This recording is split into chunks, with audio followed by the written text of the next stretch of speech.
Hello students, in today class I will explain you the treatment of realization expenses.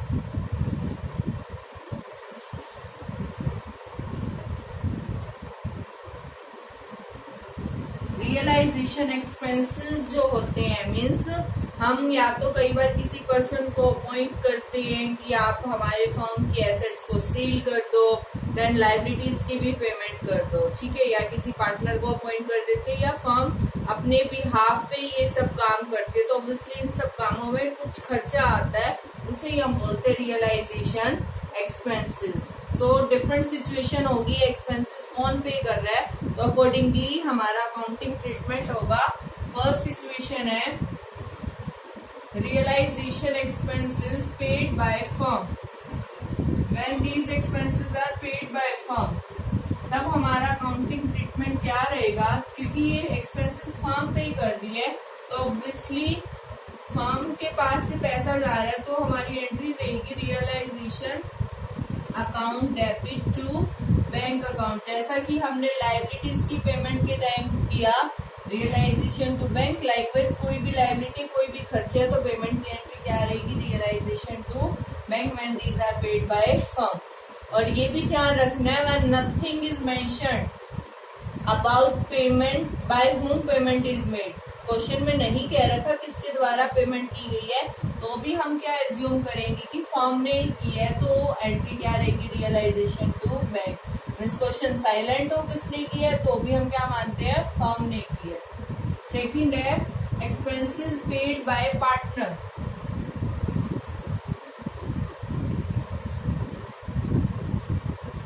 On behalf of firm.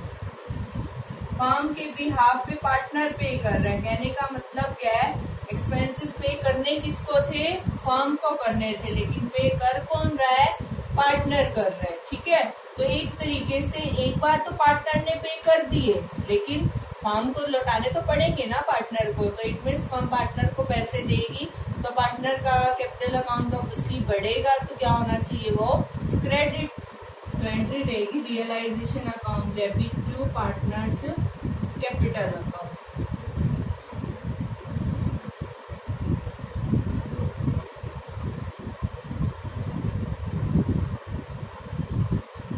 So firm pay कर रही है तो realization to bank, partner पे कर रहा है तो realization to partners capital account.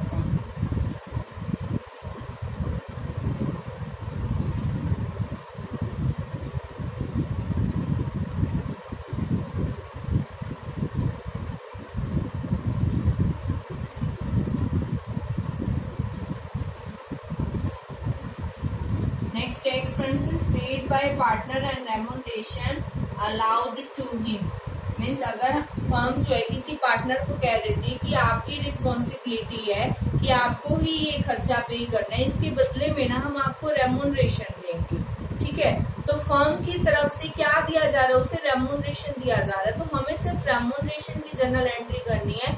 Expenses जो उसके द्वारा पे किए जा रहे हैं, कितना भी खर्चा आए, मीन्स अगर हमने रेम्यूनरेशन उसको कितना दिया है, 15,000 दिया. अब एक्सपेंडिचर, एक्चुअल एक्सपेंडिचर चाहे आए 10,000 चाहे आए 20, मीन्स एक्चुअल एक्सपेंडिचर कम भी हो सकता है, रेम्यूनरेशन से ज्यादा भी हो सकता है. हमें इससे मतलब नहीं, क्यों, क्योंकि हमारी तरफ से तो सिर्फ क्या है, हमारी रिस्पॉन्सिबिलिटी थी, हमने एक पार्टनर को साइन की ये रिस्पॉन्सिबिलिटी और देन उसको रेम्यूनरेशन दे दिया. अब एक्चुअल खर्चा चाहे आए ज्यादा चाहे आए कम, वो अपनी जेब से ही पे करेगा, तो हमें उसका ट्रीटमेंट नहीं करना. हमारी तरफ से जो गया वो कितना गया है, 15,000. किसको दिया गया, पार्टनर को दिया गया, तो एंट्री क्या रहेगी, realization account debit to partners capital account.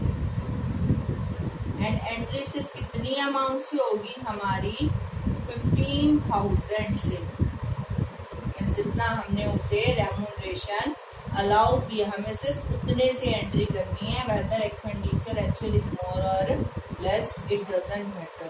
Clear. Next है expenses paid by firm on behalf of partner.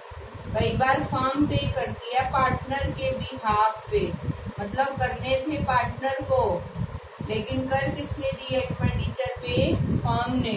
अगर फर्म ने पे किया तो फर्म के पास से तो पैसा गया ना, ठीक है, पैसा गया तो ऑब्वियसली बैंक अकाउंट क्या होना चाहिए? क्रेडिट। लेकिन करने किसको थे? पार्टनर को करने थे, तो मतलब फर्म बाद में पार्टनर से लेगी, और फर्म बाद में पार्टनर से लेगी तो उसकी कैपिटल क्या हो जाएगी? कम हो जाएगी। कैपिटल कम होगी तो कैपिटल अकाउंट क्या होना चाहिए?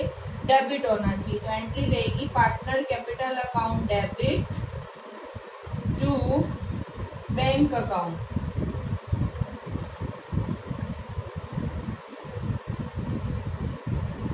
क्योंकि फर्म ने पे किया है तो पैसा गया है, पैसा गया है तो बैंक अकाउंट क्या होना चाहिए? क्रेडिट। लेकिन करने किसको थे पे? पार्टनर। पार्टनर को पे करने थे तो फर्म बाद में उस पार्टनर से ले लेगी तो उसकी कैपिटल कम होगी, इसलिए हमारी एंट्री है partner capital to bank account. तो ये चार हमारी बेसिक एंट्री है। जब फर्म पे करती है तो एंट्री होती है रियलाइजेशन टू बैंक, जब पार्टनर पे करता है तो रियलाइजेशन टू पार्टनर, ठीक है। फिर थर्ड है पार्टनर ने ही पे की और उसके लिए उसको रेमोनरेशन दिया गया था, तो जितना रेमोनरेशन दिया गया सिर्फ उतने से एंट्री करोगे, और रेमोनरेशन पार्टनर को मिल रहा है तो उसकी कैपिटल बढ़ रही है, इसलिए realization to partner capital account. लेकिन फोर्थ केस में है फर्म ने पे करे किसके बिहाफ पे? पार्टनर के बिहाफ पे, तो इसलिए पैसा तो गया टू बैंक, पार्टनर से लेंगे कैपिटल कम होगी, इसलिए पार्टनर का capital account debit, so partner capital to bank. तो अब आपकी बुक में एक इलस्ट्रेशन गिवन है, इसी पर बेस्ड है एक क्वेश्चन। सो उस क्वेश्चन को हम करते हैं। सेकंड क्वेश्चन है, आई थिंक स्टूडेंट्स की बुक में ये थर्ड भी हो सकता है। सो फर्स्ट एंट्री इसमें गिवन है रियलाइजेशन एक्सपेंसेस 5000, क्लियर। तो अब मैंने कहा क्वेश्चन में कुछ भी ना कहा तो हम क्या मानते हैं कि एक्सपेंसेस किसने पे किए हैं? फर्म ने। तो इन्होंने सिर्फ बताया एक्सपेंसेस 5000 है, तो हम 5000 की एंट्री क्या कर देंगे? Realisation to bank account. Second है expenses 8000 paid by partner X, तो पार्टनर ने पे करे तो क्या एंट्री होगी? Realisation to X capital account. Third is realisation expenses 10000 paid by firm on behalf of partner, तो ये फोर्थ केस है, फर्म पे कर रही है पार्टनर के बिहाफ पे और पार्टनर है एक्स, नहीं बता रखा, तो partner capital to bank account with amount 10000। Fourth case है realisation expenses 15000 paid by firm and Mr X one of the partner has to bear these expenses, मतलब मिस्टर एक्स जो पार्टनर है उसको पे करने थे ये खर्चे, लेकिन ये किसने? फर्म ने किए। सेम केस है, तो एंट्री क्या होगी? Partner to bank means X capital to bank account. Fifth case है realisation expenses amounted to 20000 were paid by firm, 20000 expenses आए और ये 20000 एक्सपेंसेस जो है किसने पे करे हैं? फर्म ने करे हैं, ठीक है। Then 8000 were to be borne by firm and balance by Maruti partner. तो ये थोड़ा सा मिक्स है क्वेश्चन। क्या है, ये कह रहे कि 20000 तो किसने पे किए ये एक्सपेंसेस? फर्म ने, जिसमें से 8000 तो बियर किए जाने थे फर्म के द्वारा एंड बैलेंस 12000 किसको पे करने थे? पार्टनर को करने थे। तो एक तरीके से इस क्वेश्चन को टू पार्ट्स में हम डिवाइड कर लेंगे। मीन्स 8000 फर्म ने पे करने थे, 12 पार्टनर ने करने थे, करे किसने? फर्म ने। तो अगर अलग अलग करें, फर्म को करने हो फर्म ने ही कर दी है, तो रियलाइजेशन टू बैंक। तो इट मीन्स एंट्री क्या होगी हमारी? Realization account debit to bank account with the amount 8000, क्योंकि फर्म ने ही करे, फर्म ने ही करने थे। ये है किसने करने थे और ये किसने किए? फर्म को ही करने हो, फर्म ने ही कर दिए, रियलाइजेशन टू बैंक। फिर सेकंड सिचुएशन में कह रहे 12000 मारुति को पे करने थे, इट मीन्स पार्टनर ने पे करने थे, लेकिन करे किसने? फर्म ने करे ना, it means firm paid on the behalf of partner. Fourth case है पेड बाय फर्म, फर्म ने करे लेकिन 12000 करने किसको थे? पार्टनर, तो partner to bank. It means हमारी एंट्री क्या होगी? Maruti capital account debit and to bank account with the amount 12000। तो ये दो जनरल एंट्रीज होगी। आपको बुक्स में इसकी कंबाइन एंट्री मिलेगी, तो सो हम कंबाइन ऑब्वियसली कर सकते हैं। क्रेडिट में तो टू बैंक ही है, ये दोनों डेबिट हो जाएंगे, तो एंट्री क्या रहेगी हमारी? Realization debit Maruti capital debit and to bank account. Realization debited with the amount 8,000, Maruti debited with 12,000 and to bank 20,000. Clear? क्योंकि 20,000 फर्म ने पे करे, जिसमें से 8,000 फर्म को करने थे, 12 पार्टनर को करने थे, तो फर्म को ही करने थे, फर्म नहीं करे रियलाइजेशन टू बैंक, लेकिन 12 पार्टनर को करने थे, तो इट मीन्स फर्म के बिहाफ, पार्टनर के बिहाफ पे किसने पे किया, फर्म ने किया, तो partner to bank means Maruti to bank. फिर हमने इनको कंबाइन किए क्योंकि बैंक को क्रेडिट है इसी, और दोनों जो अलग अलग डेबिट थे वो दोनों अकाउंट क्या हो गए, डेबिट हो गए। क्लियर? लाइकवाइज नेक्स्ट एंट्री है डिसोल्यूशन एक्सपेंसेस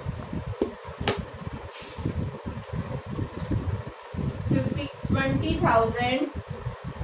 डिसोल्यूशन एक्सपेंसेस अब अगले केस में भी 20,000 के हैं, लेकिन कहा क्या अलग इसमें, 8,000 were to be borne by the, जिसमें से 8,000 तो किसको बोर्न करने हैं, फर्म को बोर्न करने हैं, और बैलेंस किसको पे करने हैं, मारुति को।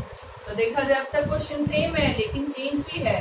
क्या चेंज है इसमें, कहा था एक्सपेंसेस वर पेड बाय मारुति, मतलब पिछली सिचुएशन में तो कहा 20 के 20,000 फर्म ने पे करे, लेकिन अब क्या कह रहा है क्वेश्चन, 20,000 वर पेड बाय मारुति। ये 20,000 की अमाउंट जो है वो मारुति ने पे करी है। ठीक है, तो फिर से वही दो क्वेश्चन बन गए हमारे, फर्म को करने थे, करे किसने, पार्टनर ने करे, तो जब भी पार्टनर पे करता है तो हमारी एंट्री क्या रहती है, रियलाइजेशन टू पार्टनर। ये बताई ना, जब पार्टनर पे करता है फर्म के बिहाफ पे, फर्म को करने थे 8,000, करे किसने, पार्टनर ने, तो इसलिए रियलाइजेशन टू पार्टनर मतलब रियलाइजेशन टू मारुति।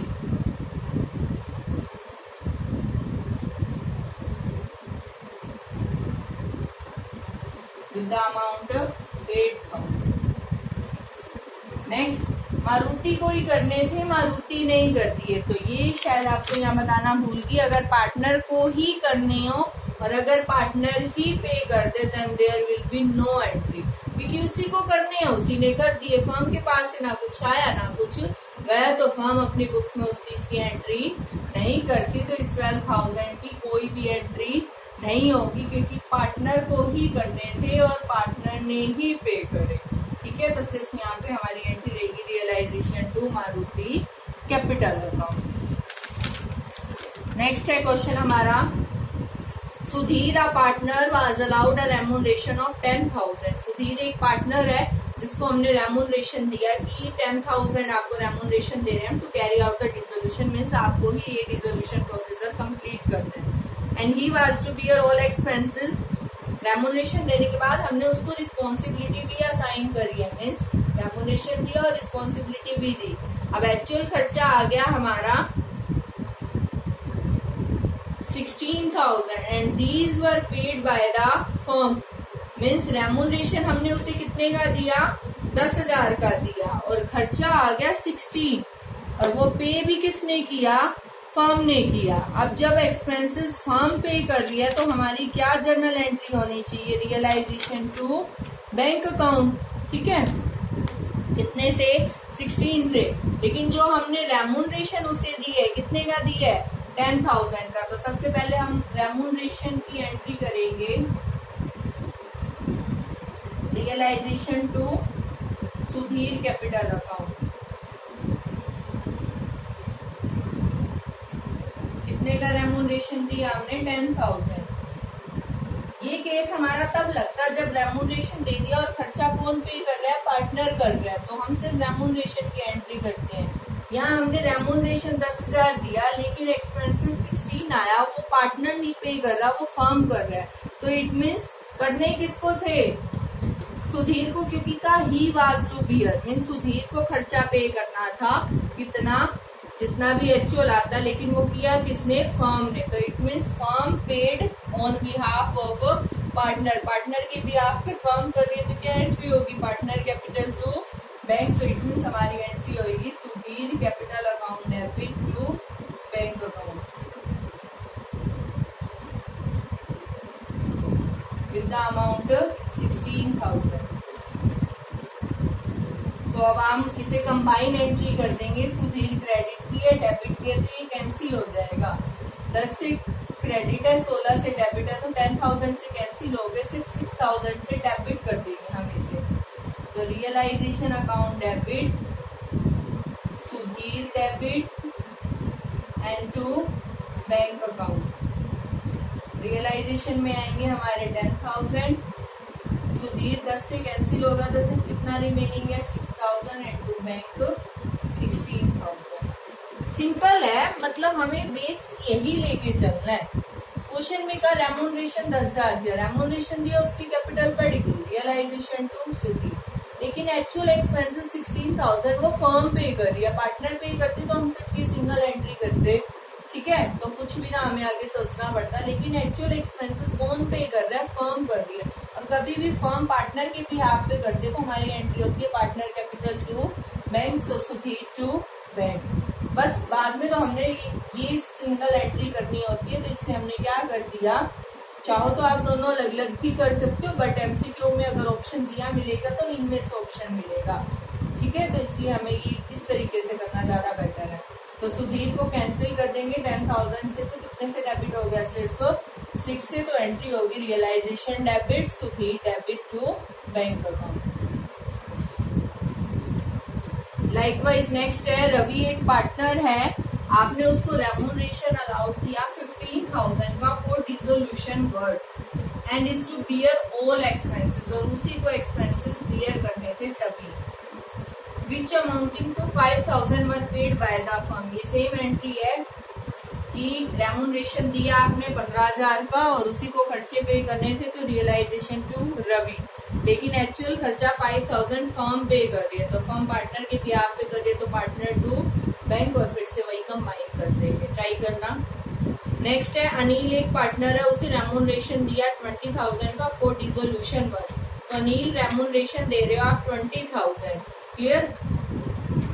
देन क्या कहा कि एक्सपेंसेस आए 7,500 वर पेड बाय द फर्म। अब इस क्वेश्चन में क्या डिफरेंस है, यहाँ कह रहे हैं कि रेम्यूनरेशन तो दिया आपने 20,000 का, लेकिन बाद में ये नहीं कहा उसी को ही खर्चे पे करने थे, उसी को ही करने हो और वही पे करते तो उसकी तो कोई एंट्री नहीं होती। तो यहाँ पे दोनों एंट्री होगी, रेम्यूनरेशन देने की भी और एक्सपेंसेस जो फर्म ने पे किए, ठीक है। ऊपर तो क्या था 10,000 रेम्यूनरेशन दिया और उसी को ही पे करने थे, और 16,000 फर्म ने कर दिए, तो इट मीन्स फर्म ने पार्टनर के भी हाफ भी किए ना वहाँ, लेकिन यहाँ ऐसा कुछ नहीं कहा, यहाँ का रेम्यूनरेशन दिया 20,000 और एक्सपेंसेस फर्म ने पे कर दिए, तो इट मीन्स यहाँ फर्म पार्टनर के भी हाफ पे नहीं कर रही, तो दो एंट्री होगी, realisation to Anil and realization to bank, तो कंबाइन कर देंगे रियलाइजेशन टू अनिल और टू बैंक।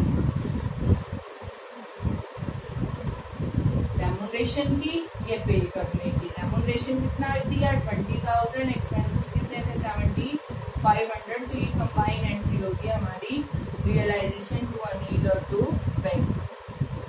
नेक्स्ट है, सुनील एक पार्टनर है, रेम्यूनरेशन दिया आपने उसे 25,000 का and expenses were 9,000 were paid by him.